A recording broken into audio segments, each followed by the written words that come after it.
Hello everyone, welcome to exam plus academy. आज से हम अपने चैनल पर डेली करंट अफेयर्स की सीरीज स्टार्ट करने जा रहे हैं और आज सेकंड में है यानी कि 2 मई। तो 2 मई के जितने भी करंट अफेयर्स के क्वेश्चन बनते हैं वो सारे हम इस वीडियो में डिस्कस करेंगे।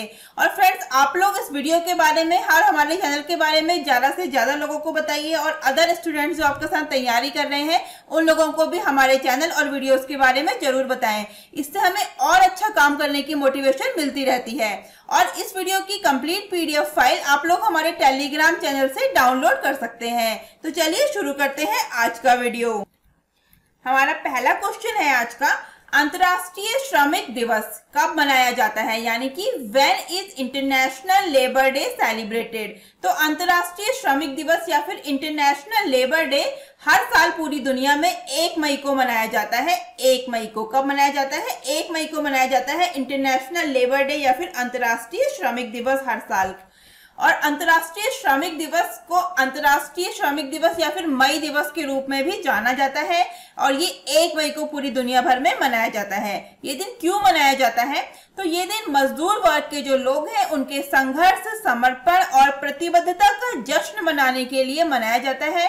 और कई देशों में इसको वार्षिक सार्वजनिक अवकाश भी होता है। किस दिन? 1 मई को, यानी कि अंतर्राष्ट्रीय श्रमिक दिवस के दिन। तो ये दिवस कब मनाया गया था? तो 1 मई को 1886 को 8 घंटे के कार्य दिवस की मांग के समर्थन में, यानी कि जो 8 घंटे की काम का डे है, यानी कि जो एक दिन का काम है 8 घंटे, उसकी मांग के समर्थन में शिकागो में और कुछ अन्य शहरों में एक प्रमुख संघ ने प्रदर्शन किए थे। और 1889 यानी कि 1889 में इंटरनेशनल सोशलिस्ट कॉन्फ्रेंस ने ये घोषणा की कि हेमार्केट संबंध यानी कि हेमार्केट अफेयर्स के स्मरण में, याद में उनकी 1 मई को श्रम बल के लिए एक अंतर्राष्ट्रीय अवकाश होगा, जिसे अब अंतर्राष्ट्रीय श्रमिक दिवस या फिर इंटरनेशनल वर्कर्स डे या इंटरनेशनल लेबर्स डे के रूप में जाना जाता है। तो याद रखिएगा, 1 मई 1886 को जो मांग की गई थी वो क्या की गई थी कि 8 घंटे का कार्य दिवस होना चाहिए, यानी कि काम का दिन कितना होना चाहिए? एक दिन का काम का 8 घंटे होना चाहिए। इस दिवस की मांग के समर्थन में शिकागो में और अन्य शहरों में इसके प्रदर्शन किए गए थे। तो ये दिन जो मनाया जाता है अंतर्राष्ट्रीय श्रम दिवस या इंटरनेशनल लेबर डे, वो हर साल 1 मई को मनाया जाता है। अब बात कर लेते हैं अंतर्राष्ट्रीय श्रम संगठन, जिसको इंग्लिश में बोलते हैं इंटरनेशनल लेबर ऑर्गेनाइजेशन। हिंदी में बोलेंगे अंतर्राष्ट्रीय श्रम संगठन और शॉर्ट में इसको बोलते हैं ILO यानी कि इंटरनेशनल लेबर ऑर्गेनाइजेशन। इसका हेडक्वार्टर कहाँ पे है? जिनेवा, स्विट्जरलैंड में इसका हेडक्वार्टर है। और इसके अध्यक्ष है गाय राइडर और इसकी स्थापना की गई थी 1919 यानी कि 1919 में अंतर्राष्ट्रीय श्रम संगठन की स्थापना की गई थी। अब चलते हैं हमारे नेक्स्ट क्वेश्चन पे। हमारा नेक्स्ट क्वेश्चन है, सड़कों पर चालक रहित यानी कि ड्राइवरलेस कारों की अनुमति देने वाला पहला देश कौन सा बना है? तो यानी कि जो पूछा गया है क्वेश्चन में, वो पूछा गया है कि which country become the first country to allow driverless cars on the roads. तो दुनिया में ड्राइवरलेस कारों की अनुमति देने वाला पहला देश बन गया है यूके। यूनाइटेड किंगडम ऐसा पहला कंट्री है जिसने अपनी सड़कों पर ड्राइवरलेस कार की अनुमति दे दी है। यूनाइटेड किंगडम ने कम गति पर स्व ड्राइविंग यानी कि सेल्फ ड्राइविंग वाहनों के उपयोग के लिए विनियमन की घोषणा करने वाला पहला देश बन गया है। कौन सा बन गया है? यूके, यूनाइटेड किंगडम बन गया है। यूके की सरकार ने यह अनुमान लगाया है कि यूके की लगभग 40% कारों में 2035 तक, कब तक? 2035 तक सेल्फ ड्राइविंग क्षमता होगी। तो ये यूके की गवर्नमेंट ने अनुमान लगाया है कि यूके की अप्रॉक्स 40% कारों में 2035 तक सेल्फ ड्राइविंग कैपेसिटी होगी। और इसलिए यूके जो है वो पहला ऐसा देश बन गया है जिसने अपने देश की सड़कों पर ड्राइवरलेस कार को अलाउ किया है। अब बात कर लेते हैं यूके की। तो यूके के प्रधानमंत्री कौन है? यूनाइटेड किंगडम के प्रधानमंत्री, उनका नाम है बोरिस जॉनसन और राजधानी है यूके की लंदन। यूनाइटेड किंगडम की राजधानी लंदन है और प्रधानमंत्री है Boris Johnson.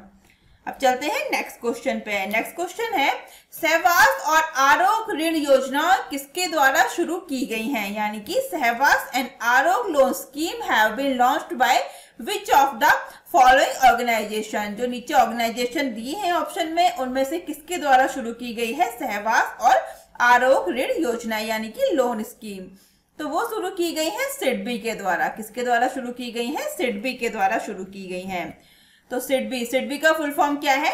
Small industry development bank of India. क्या है? Small industry development bank of India. SIDBI, इसको हिंदी में बोलेंगे भारतीय लघु उद्योग विकास बैंक।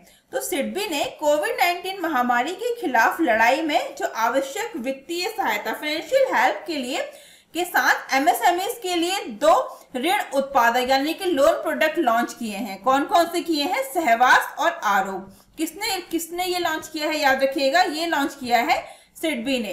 तो जो सहवास है उसमें कोविड-19 की दूसरी लहर के खिलाफ युद्ध में हेल्थ केयर के जो जितने भी फील्ड हैं, हेल्थ केयर फील्ड को सिडबी की सहायता दी जाएगी। और आरोग कोविड-19 महामारी के दौरान पुनर्प्राप्ति और ऑर्गेनिक विकास के लिए एमएसएमई को सिडबी की सहायता। तो याद रखिएगा, 2 लोन स्कीम जो है वो लॉन्च करी है सिडबी ने। उनका नाम है सहवास और आरोग। और दोनों ही किस पर्पस के लिए लॉन्च की गई हैं वो भी इसमें मेंशन है। सहवास जो लॉन्च की गई है वो कोविड-19 महामारी की दूसरी लहर के खिलाफ युद्ध में हेल्थ केयर फील्ड को सिडबी की सहायता के लिए लॉन्च की गई है। और जो आरोग है वो कोविड-19 महामारी के दौरान पुनर्प्राप्ति और ऑर्गेनिक विकास के लिए एमएसएमई को सिडबी की सहायता के लिए लॉन्च की गई है। ये दोनों ही जो ऋण वितरण योजनाएं हैं, इसमें एमएसएमई द्वारा ऑक्सीजन सिलेंडर, ऑक्सीजन सांद्रता, ऑक्सीमीटर और आवश्यक दवाओं की आपूर्ति के संबंधित प्रोडक्ट्स और जो सेवाएं हैं इसके लिए वित्त पोषण की सुविधा प्रदान करेंगी। ये दोनों ही स्कीम्स कौन कौन सी? सहवास और आरोग। और किसने लॉन्च किया है? ये लॉन्च की गई है सिडबी के द्वारा। अब बात कर लेते हैं सिडबी की। तो सिडबी के सीएमडी है एस रमन। सिडबी की स्थापना की गई थी 2 अप्रैल 1990 में। और सिडबी का हेडक्वार्टर कहाँ पे है? लखनऊ, उत्तर प्रदेश में सिडबी का हेडक्वार्टर है। सारे इंपॉर्टेंट पॉइंट्स हैं। अब चलते हैं हमारे नेक्स्ट क्वेश्चन पे। हमारा नेक्स्ट क्वेश्चन है, इंडियन बैंक ने निर्बाध दूरसंचार सेवाओं के लिए किसके साथ समझौता किया है? यानी कि with which of the following has Indian bank tied up for seamless telecom service. तो इंडियन बैंक ने यहाँ पे पूछा गया है कि किसके साथ समझौता किया है निर्बाध दूरसंचार सेवाओं के लिए। तो इंडियन बैंक ने किया है बीएसएनएल, भारत संचार निगम लिमिटेड के साथ एक समझौता ज्ञापन पर हस्ताक्षर किए हैं इंडियन बैंक ने। किस लिए? तो सीमलेस टेलीकॉम सर्विसेज के लिए, यानी कि निर्बाध दूरसंचार सेवाओं के लिए। तो इंडियन बैंक ने बाजार दरों पर इंडियन बैंक के निर्बाध दूरसंचार सेवाएं प्रदान करने के लिए बीएसएनएल, भारत संचार निगम लिमिटेड के साथ एक समझौता ज्ञापन पर हस्ताक्षर किए हैं। इसका मतलब यह है कि टेल्को सामान्य से कम बाजार दर के लिए बैंक को अपनी सेवाएं दे रहा है। पहले जो बैंक थे देश भर में अपने वाइड एरिया नेटवर्क के लिए बीएसएनएल और एमटीएनएल यानी कि महानगर टेलीफोन निगम लिमिटेड की सेवाओं का उपयोग कर रहा था। लेकिन चेन्नई टेलीफोन के मुख्य महाप्रबंधक डॉक्टर वी के संजीव ने कहा कि बीएसएनएल और इसकी सहायक एमटीएनएल भारतीय बैंक की 5000 शाखाओं और एटीएम को जोड़ रही हैं। तो याद रखिएगा, इंडियन बैंक ने सीमलेस टेलीकॉम सर्विसेज यानी कि निर्बाध दूरसंचार सेवाओं के लिए बीएसएनएल के साथ समझौता किया है। किसके साथ किया है? बीएसएनएल, भारत संचार निगम लिमिटेड के साथ। अब बात कर लेते हैं इंडियन बैंक की। इंडियन बैंक का हेडक्वार्टर है चेन्नई, तमिलनाडु में और इसके सीईओ है पद्मजा चंदुरू। और इंडियन बैंक का टैगलाइन क्या है? Your own bank, banking that's twice as good. इसका टैगलाइन क्या है? Your own banking, banking that's twice as good. Indian bank का टैगलाइन है। बीएसएनएल की बात करते हैं तो बीएसएनएल के अध्यक्ष और एमडी है प्रवीण कुमार पुरवार। कौन है? प्रवीण कुमार पुरवार जो है वो भारत संचार निगम लिमिटेड के अध्यक्ष और एमडी हैं। और हेडक्वार्टर कहाँ पे है बीएसएनएल का? नई दिल्ली में इसका हेडक्वार्टर है। अब चलते हैं हमारे नेक्स्ट क्वेश्चन पे। नेक्स्ट क्वेश्चन है, एक्सिस बैंक के एमडी और सीईओ अमिताभ चौधरी का कार्यकाल कितने समय के लिए बढ़ा दिया गया है? ये क्वेश्चन में पूछा गया है। यानी कि how long has the tenure of Amitabh Chaudhary MD and CEO of Axis bank been extended. तो कितने समय के लिए उनके कार्यकाल को बढ़ा दिया गया है? तो ये ऑप्शन में कौन सा सही होगा? ऑप्शन सी, 3 वर्ष के लिए, 3 साल के लिए उनके कार्यकाल को बढ़ा दिया गया है। किसके? अमिताभ चौधरी जो वर्तमान में एक्सिस बैंक के एमडी और सीईओ हैं, उनका कार्यकाल 3 और वर्ष के लिए बढ़ा दिया गया है। तो अमिताभ चौधरी को बैंक बोर्ड द्वारा 3 अधिक वर्षों के लिए निजी क्षेत्र के ऋणदाता एक्सिस बैंक ने एमडी और सीईओ के रूप में फिर से नियुक्त किया है। उनका दूसरा कार्यकाल जो है वो 3 साल का है और 3 साल के लिए उनके कार्यकाल को बढ़ा दिया गया है। वो कब से शुरू होगा? वो 1 जनवरी 2022 से शुरू होकर 31 दिसंबर 2024 तक रहेगा। तो उनका जो कार्यकाल बढ़ाया है 3 साल के लिए वो 1 जनवरी 2022 से लागू होगा और उसे 31 दिसंबर 2024 तक वो प्रभावी रहेगा, यानी कि तब तक वो एमडी और सीईओ रहेंगे एक्सिस बैंक के अमिताभ चौधरी। तो क्वेश्चन दोनों तरीके से पूछा जा सकता है कि एमडी सीईओ किस बैंक के एमडी और सीईओ का कार्यकाल बढ़ा दिया गया है या फिर एक्सिस बैंक के नए एमडी और सीईओ किसे नियुक्त किया गया है। तो वो है अमिताभ चौधरी ही अभी वर्तमान में एक्सिस बैंक के एमडी और सीईओ है और उन्हीं का कार्यकाल 3 साल के लिए बढ़ा दिया गया है 1 जनवरी 2022 से 31 दिसंबर 2024 तक। एक्सिस बैंक की बात कर लेते हैं। एक्सिस बैंक का हेडक्वार्टर है मुंबई महाराष्ट्र में और इसकी स्थापना की गई थी 1993 में। कब की गई थी? 1993 में एक्सिस बैंक की स्थापना की गई थी। इस पिक्चर में आप देख सकते हैं ये है एक्सिस बैंक के एमडी और सीईओ अमिताभ चौधरी। चलते हैं हमारे नेक्स्ट क्वेश्चन पे। हमारा नेक्स्ट क्वेश्चन है ऑक्सीजन संकट से निपटने के लिए ऑक्सीजन ऑन व्हील्स किसके द्वारा शुरू किया गया है, यानी कि to deal with the oxygen crisis oxygen on wheels has been launched by. तो ऑक्सीजन की क्राइसिस यानी कि अभी ऑक्सीजन की जो हमारे देश में कमी हो रही है उससे निपटने के लिए, ऑक्सीजन संकट से निपटने के लिए ऑक्सीजन ऑन व्हील्स किसके द्वारा शुरू किया गया है? ये शुरू किया गया है करनाल प्रशासन यानी कि करनाल एडमिनिस्ट्रेशन के द्वारा शुरू किया गया है ऑक्सीजन ऑन व्हील्स। और करनाल कहाँ स्थित है? करनाल हरियाणा राज्य में स्थित है।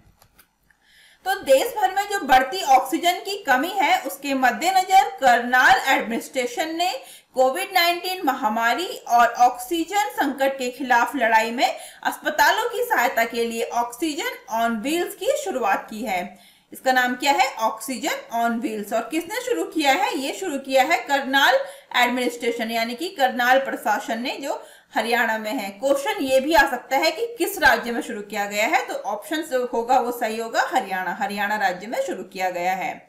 तो इसका उद्देश्य है कि कोविड के जो पेशेंट हैं तो उनका इलाज करने वाले अस्पतालों को चिकित्सा ऑक्सीजन की निर्बाध आपूर्ति सुनिश्चित करना है। इस पहल के तहत 100 ऑक्सीजन सिलेंडर से भरा एक मोबाइल ऑक्सीजन बैंक नामक एक वाहन किसी भी जिला अस्पताल में पहुंचेगा और उसकी तत्काल आपूर्ति की आवश्यकता जो होगी वो पूरी होगी। तो याद रखिएगा कहाँ पे शुरू किया गया है? करनाल में शुरू किया गया है ऑक्सीजन बैंक या फिर ऑक्सीजन ऑन व्हील्स। ये अस्पतालों के लिए यह पहल 24/7 क्रियाशील रहेगी। अब बात कर लेते हैं हरियाणा की। हरियाणा की राजधानी है चंडीगढ़। चंडीगढ़ हरियाणा के अलावा किस और राज्य की राजधानी है? तो चंडीगढ़ हरियाणा और पंजाब दोनों स्टेट की राजधानी कहाँ है? चंडीगढ़ में। हरियाणा के मुख्यमंत्री मनोहर लाल खट्टर, हरियाणा के राज्यपाल हैं सत्यदेव नारायण आर्य। कौन है? सत्यदेव नारायण आर्य राज्यपाल हैं हरियाणा के। अब चलते हैं हमारे नेक्स्ट क्वेश्चन पे। नेक्स्ट क्वेश्चन है बीआरओ में कमांडिंग अधिकारी नियुक्त होने वाली पहली महिला कौन बनी है, यानी कि who became the first women to be appointed commanding officer in BRO. What is the full form of BRO? BRO का फुल फॉर्म हो जाएगा बॉर्डर रोड ऑर्गेनाइजेशन। तो बॉर्डर रोड ऑर्गेनाइजेशन में कमांडिंग ऑफिसर नियुक्त होने वाली पहली महिला बनी है। ये पहली महिला बनी है जो बीआरओ में कमांडिंग ऑफिसर अपॉइंट हुई है। इनका नाम क्या है? वैशाली एस हिवासे। इनका नाम है वैशाली एस हिवासे, जो पहली महिला है जो कमांडिंग ऑफिसर बनी है किसमें? बीआरओ में, बॉर्डर रोड ऑर्गेनाइजेशन में।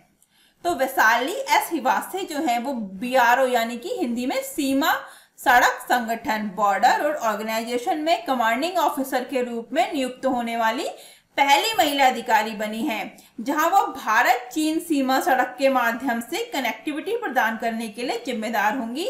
और वैशाली एस हिवासे महाराष्ट्र के वर्धा से हैं और कारगिल में अपना पिछला कार्यकाल सफलतापूर्वक भी वो पूरा कर चुकी हैं। इस पिक्चर में आप देख सकते हैं ये है वैशाली एस हिवासे। अब बात कर लेते हैं बीआरओ की। बीआरओ यानी बॉर्डर रोड ऑर्गेनाइजेशन। बीआरओ के महानिदेशक कौन है? लेफ्टिनेंट जनरल राजीव चौधरी जो है वो डायरेक्टर है किसके? बीआरओ के। बीआरओ का हेडक्वार्टर है नई दिल्ली में और बीआरओ की स्थापना की गई थी 7 मई 1960। कब की गई थी? 7 मई 1960 को बीआरओ की स्थापना की गई थी। बॉर्डर रोड ऑर्गेनाइजेशन या फिर सीमा सड़क संगठन। तो याद रखिएगा बीआरओ की फर्स्ट फीमेल कमांडिंग ऑफिसर कौन बनी है? वैशाली एस हिवासे। कौन बनी है? वैशाली एस हिवासे। चलते हैं हमारे नेक्स्ट क्वेश्चन पे। हमारा नेक्स्ट क्वेश्चन है 2021 के लिए ब्रांड फाइनेंस इंश्योरेंस 100 की रिपोर्ट के अनुसार शीर्ष 10 सबसे मूल्यवान बीमा ब्रांड में कौन सी भारतीय कंपनी को स्थान मिला है? यानी कि according to the brand finance insurance 100 report for 2021, which Indian insurance company has been ranked among the top 10 most valuable insurance brands? ये क्वेश्चन में पूछा गया है। तो क्या पूछा गया है कि 2021 में जो वैश्विक ब्रांड फाइनेंशियल इंश्योरेंस ने रिपोर्ट जारी की है, वर्ल्ड वाइड ये रिपोर्ट जारी की है, इसमें जो टॉप 10 इंश्योरेंस कंपनी है, जो टॉप 10 इंश्योरेंस बीमा ब्रांड है, उसमें भारत से किस कंपनी को स्थान मिला है टॉप 10 में? तो टॉप 10 में भारत से स्थान मिला है एलआईसी को, लाइफ इंश्योरेंस कॉर्पोरेशन को इसमें स्थान मिला है टॉप 10 में। किसको मिला है? एलआईसी, लाइफ इंश्योरेंस कंपनी को इसमें मूल्यवान बीमा ब्रांड में स्थान मिला है। तो 2021 के लिए ब्रांड फाइनेंस इंश्योरेंस 100 की रिपोर्ट में राज्य के स्वामित्व वाली बीमा कंपनी जीवन बीमा निगम, लाइफ इंश्योरेंस कॉर्पोरेशन या एलआईसी को वैश्विक स्तर पर तीसरी सबसे मजबूत और 10वीं सबसे मूल्यवान बीमा ब्रांड के रूप में उभरी है। कौन सी कंपनी है भारत से? LIC, life insurance corporation. ये तीसरी सबसे मजबूत, अगर सबसे मजबूत पूछा जाए तो तीसरी सबसे मजबूत कंपनी और 10वीं सबसे मूल्यवान ब्रांड के रूप में उभरी है एलआईसी। वैश्विक स्तर पर सबसे मूल्यवान और मजबूत बीमा ब्रांडों की पहचान करने के लिए लंदन स्थित brand valuation consultancy firm brand finance द्वारा वार्षिक रिपोर्ट जारी की जाती है। किसके द्वारा ये रिपोर्ट जारी की गई है? ये रिपोर्ट जारी की गई है लंदन स्थित brand valuation consultancy firm brand finance द्वारा वार्षिक रिपोर्ट जारी की है। तो सबसे मूल्यवान भारतीय बीमा ब्रांड बन गई है एलआईसी। एलआईसी को कौन सा स्थान मिला है इसमें? एलआईसी को इसमें मिला है 10वां स्थान। किसमें मिला है? तो सबसे मूल्यवान भारतीय ब्रांड में। और सबसे मजबूत में बात करते हैं एलआईसी को, तो सबसे मजबूत भारतीय ब्रांड में एलआईसी को मिला है 3रा स्थान वर्ल्ड वाइड। दोनों ही इंपॉर्टेंट है कि मूल्यवान पूछा जाए तो सबसे मूल्यवान में एलआईसी को मिला है 10वां और सबसे मजबूत ब्रांड में पूछा जाए सबसे मजबूत भारतीय बीमा ब्रांड में मिला है एलआईसी को 3रा। तो दोनों ही इंपॉर्टेंट है। अब बात कर लेते हैं सबसे मूल्यवान वैश्विक बीमा ब्रांड। वर्ल्ड वाइड में किसको सबसे मूल्यवान बीमा ब्रांड में मिला है? वो मिला है पिंग एंड इंश्योरेंस जो चाइना की है। और सबसे मजबूत ग्लोबल इंश्योरेंस ब्रांड में मिला है पोस्ट इटालियन जो इटली की है। ये भी इंपॉर्टेंट पॉइंट्स है, इनको भी जरूर से पढ़ के जाइएगा। अब चलते हैं हमारे नेक्स्ट क्वेश्चन पे। हमारा नेक्स्ट क्वेश्चन है जनजातीय विकास के लिए द लिंक फंड ने किसके साथ समझौता किया है? यानी कि with which of these has the link fund tied up for tribal development? तो जनजातीय विकास के लिए लिंक फंड ने किसके साथ समझौता किया है? ट्राइफेड के साथ किया है। किसके साथ किया है? ट्राइफेड के साथ समझौता किया है द लिंक फंड ने। किस लिए? जनजातीय विकास के लिए। क्या फुल फॉर्म है ट्राइफेड का? ट्राइफेड का फुल फॉर्म है tribal cooperative marketing federation of India. क्या है? Tribal cooperative marketing federation of India. TRIFED ने भारत में आदिवासी परिवारों के लिए सतत आजीविका यानी कि sustainable livelihoods for tribal households नामक एक सहयोगात्मक परियोजना के लिए द लिंक फंड के साथ एक समझौता ज्ञापन पर हस्ताक्षर किए हैं। और इस परियोजना के तहत दोनों ऑर्गेनाइजेशन जो है वो मिलकर काम करेंगी। कौन कौन सी ऑर्गेनाइजेशन है? लिंक फंड और ट्राइफेड। ये जो ऑर्गेनाइजेशन है ये आदिवासी लोगों के विकास और रोजगार सृजन को और आदिवासियों को उनकी उपज और प्रोडक्ट्स के मूल्य में वृद्धि के लिए सहायता प्रदान करेंगी। ये दोनों ऑर्गेनाइजेशंस कौन कौन सी हैं? ट्राइफेड और द लिंक फंड। तो इंपॉर्टेंट है कि जनजातीय विकास के लिए द लिंक फंड ने किसके साथ समझौता किया है? ये किया है ट्राइफेड के साथ। और ये किस पर्पस के लिए किया है? इसका पर्पस क्या है? इसका मेन एम क्या है? इसका है भारत में आदिवासी परिवारों के लिए सतत आजीविका यानी कि sustainable livelihoods for tribal households in India. इसमें जो देखा जाए तो दोनों ही जो ऑर्गेनाइजेशंस हैं, ट्राइफेड और द लिंकफेड, उन्होंने मिलकर ये काम करेंगी किसके लिए? भारत में आदिवासी परिवारों के लिए। अब चलते हैं हमारे नेक्स्ट क्वेश्चन पे। हमारा नेक्स्ट क्वेश्चन है, वरिष्ठ टीवी पत्रकार रोहित सरदाना का निधन हो गया, वर्तमान में वो किस न्यूज चैनल से जुड़े थे? यानी कि senior TV journalist Rohit Sardana passed away, which news channel was he currently associated with? तो वर्तमान में वो आज तक न्यूज चैनल से जुड़े थे, या आज तक में वो वर्तमान में कार्यरत थे। किसमें? आज तक न्यूज चैनल में। तो प्रसिद्ध टीवी पत्रकार और न्यूज एंकर रोहित सरदाना का निधन हो गया। उन्होंने कोविड-19 संक्रमण के बाद से दिल का दौरा पड़ने के कारण उनका निधन हो गया है, और वर्तमान में वो आज तक में थे। और 2017 में आज तक में जाने से पहले वो 2004 से जी न्यूज के साथ जुड़े थे। और वर्तमान में वो कौन सा डिबेट शो कर रहे थे? दंगल। वर्तमान में वो डिबेट शो कर रहे थे आज तक पे दंगल, उसका नाम था दंगल। तो इस पिक्चर में आप देख सकते हैं ये है रोहित सरदाना। तो फ्रेंड्स, आज के इस वीडियो में बस इतना ही। मैं कल भी आपके लिए डेली करंट अफेयर्स का वीडियो लेके आऊंगी। अगर आप लोगों को ये वीडियो अच्छी लगती है और हेल्पफुल लगती है तो आप वीडियो को ज़्यादा से ज़्यादा शेयर करें और हमारे साथ ज़्यादा से ज़्यादा जुड़ें। इससे हमें और अच्छा और बेहतर काम करने का और बहुत अच्छा कंटेंट लाने का हमें और ज़्यादा मोटिवेशन मिलता रहता है। आप लोग हमसे डिफरेंट सोशल मीडिया प्लेटफॉर्म पर भी जुड़ सकते हैं, Instagram, Facebook, Telegram, Twitter, Gmail. WhatsApp का लिंक आपको नीचे डिस्क्रिप्शन बॉक्स में मिल जाएगा। तो फ्रेंड्स, अगर आपको वीडियो अच्छी लगी तो प्लीज चैनल को सब्सक्राइब करके बेल आइकन दबाना बिल्कुल भी ना भूलें। इससे आपको डेली करंट अफेयर्स की और अदर इंपॉर्टेंट वीडियोस की नोटिफिकेशन सबसे पहले मिल जाएगी। तो आज के लिए बस इतना ही। जल्द ही मिलते हैं हमारे नेक्स्ट वीडियो में। Thank you, thanks for watching.